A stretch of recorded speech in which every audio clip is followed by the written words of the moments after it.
Hey, Phantomaniacs and Yo Joe! Welcome to another unboxing here on the Needless Things YouTube channel. Today I'm doing something a little different.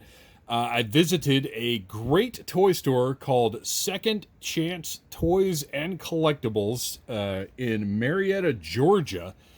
And they had so much great stuff. I bought a lot of Vintage Joe stuff to continue building my vintage collection or rebuilding my vintage collection.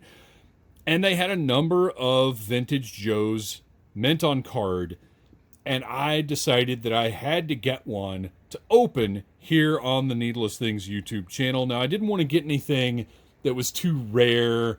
I wanted to get kind of the cheapest thing that they had that I still liked in some way, because there's a lot of Joes past 1988 that just, it's taken me some getting used to as I'm getting back into Vintage Joes and being aware of what came out after my time. So I grabbed a familiar name, Leatherneck, one of their resident Marines, and a very unfamiliar look. I have never owned a Battle Corps figure. This is something that was way outside of my realm of interests. This figure came out, I believe, in 1990. No, 92. So even later than that. By 92, I was even winding down on Ninja Turtles, and I want to say, was Toy Biz doing their Marvel figures by that time? I think they were. So G.I. Joe was kind of a distant memory for me in 1992. Wouldn't really come back around again until 97. I was out of the neon years of G.I. Joe. So you may be thinking to yourself, why in the world would you get this brown, yellow, and blue character? Well, like I said, it's a familiar name, and his look is so weird that it just seemed like something that would be fun to get and to have in the collection, because someday I will once again have everything that I had when I was a kid, and it will be time to move beyond that. So we're opening up the G.I. Joe Battle Corps Leatherneck, their infantry training specialist, I guess number 11 in the line, or in this wave series, however they were designating them at the time. And by this time in the line, G.I. Joe was getting broken up into different subcategories, like the DEF, the Drug Elimination Force, and the Ninja Force, which, if you want to hear more about G.I. Joe, please check out Audible Interlude, a G.I. Joe podcast, available the first Monday of every month. And we talk more in depth about such things. We have the beautiful cross-sell on the back, which some of these characters, I know Bazooka, Cross Country, Iceberg, Beachhead, these are all familiar characters redone in a 90s aesthetic, which is fine by me, because the line had to try something to keep going. So most of these names I know, but the looks are very unfamiliar to me. I do want a Colonel Courage figure because he has a tie. All right, we've got the file card. Now, normally I'll read bios and stuff here on the show, but you guys, I'm not reading all of this. Suffice it to say, he's an infantry and training specialist. He's a Marine. Wendell A. Metzger, primary specialty drill sergeant, military secondary specialty, brawler driver. I just saw brawler and I was like, really? Is that a specialty, a brawler? But anyway, it's time to open this guy up. Now, I hope these figures, people get kind of sensitive about opening up vintage toys sometimes. These figures are plentiful. You can go get one of these right now. I don't feel like I'm taking away from a mint on card collector by opening this guy. Plus, I mean, look, we've got a split right up there. The card's not, it looks good, but it's not in the best shape.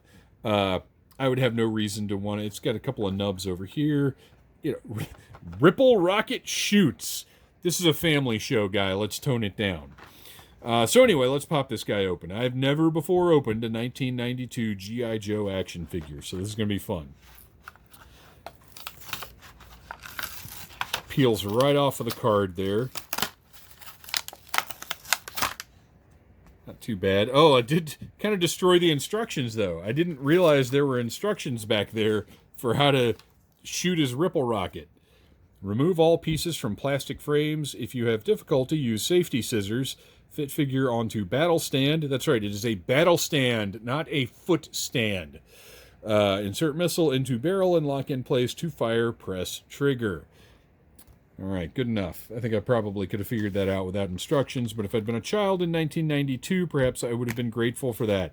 Okay, so this is another thing that's new to me, is in this era of G.I. Joe, wow, he feels different. He doesn't feel like the Joes I had or what I've been collecting. The plastic has a little different feel to it. That's interesting. But look at that brand new O-ring figure. Now, granted, brand new, almost 30 years old, but straight out of the package O-ring. That's something I haven't felt since I was a kid. I like the deco on this guy. It's hideous, but it's kind of well done. I don't know, in a weird way. All right, let's move that out of the way. So let's take a look at old Leatherneck himself. Now, he does have his signature mustache, which is absolutely essential if it's going to be Leatherneck. But he has this tiny little hat. I guess that's a, what is that, a boonie hat? Isn't that what those are called? But it seems oddly tiny on his head, almost comically so. Like he lost a bet. Like maybe Alpine washed his hat in hot water and then was like, buddy, you got to wear it. We're going out. We got a mission. You can't go without your cover. So he's wearing his tiny hat. But the face looks great. He's got that sort of stern, unamused look. And then, man, these colors are just wonky as heck. So his jacket is this brown. And right here, this is supposed to be the bottom portion of this jacket, but it's painted in a color that doesn't match it. So we have this sort of, well, I don't know, kind of matches it. No, it doesn't match it. It's close, but no cigar. And then his yellow web gear. He's got blue grenades, blue shells, blue magazines. Wow, what a mess. And then this yellow and brown like giraffe camo. I like it. Don't get me wrong. Well, okay, I don't like it, but it looks great. It's very well applied. And it's everywhere. Like the look of it is good. I dig it. Okay, so real quick, just for fun. Here's the original Leatherneck, and here is his Clown Show 1992 update. So facially, I'm good with it, but come on. I would like to see this paint style camo in these colors on this figure. That would have been pretty cool if this was green and brown and done where the camo is on this figure. It's been we've been having a Leatherneck time here lately with last week's Special Mission Brazil review. All right, so there he is. He is what he is. He's going to be fun on the shelf, but he does kind of look like a clown. We have his Ripple Rocket, named I don't know why. And am I missing something? It doesn't click into place. All right, you guys. I don't know exactly what's going on with his Ripple Rocket. Oh, there we go. Okay. Oh, I must have been putting it in wrong somehow. All right. Let's see what kind of range we've got on this thing. Not bad. Got a little power behind it. I like it. And what's cool about this, please don't break thumb. Hang in there, thumb. Okay, we're good. We're good. So it's not totally going to work right just because of the limitations of the articulation on these guys. But you can see he's got kind of a view rangefinder, and then this is supposed to sit on his shoulder. Doesn't totally get there, but it's okay. Now, why you would want your rocket launcher to be orange is a question for another day. But not bad, not bad. I'll take it. It's fine. Good. It's whoa, whoops. Okay. And then we've got all of these extra. This was a feature of the 90s Joes. These sprues with tons of extra weapons on them. The battle stand, which is an essential part of G.I. Joe to me, although they were separate from the figures when I was collecting. A big giant knife, some kind of sniper rifle.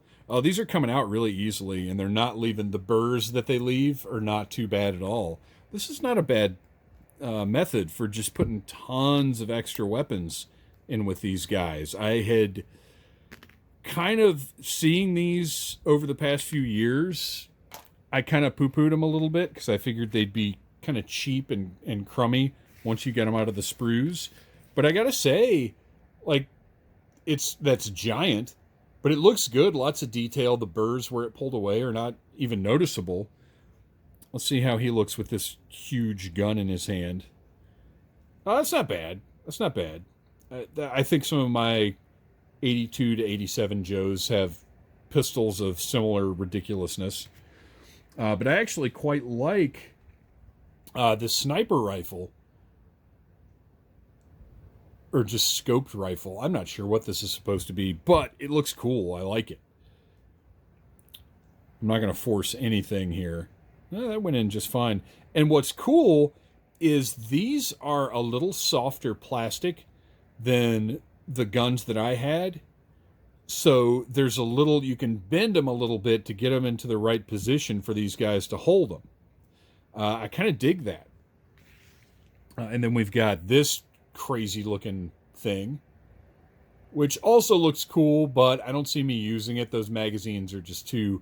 Okay, so that's what it is. We've got the magazine for the bullets up here, and then the grenades are on the bottom here. Kind of a nod to his original M16 with the grenade launcher fitted to it. This thing, which is just silly pants. I don't even know what this is.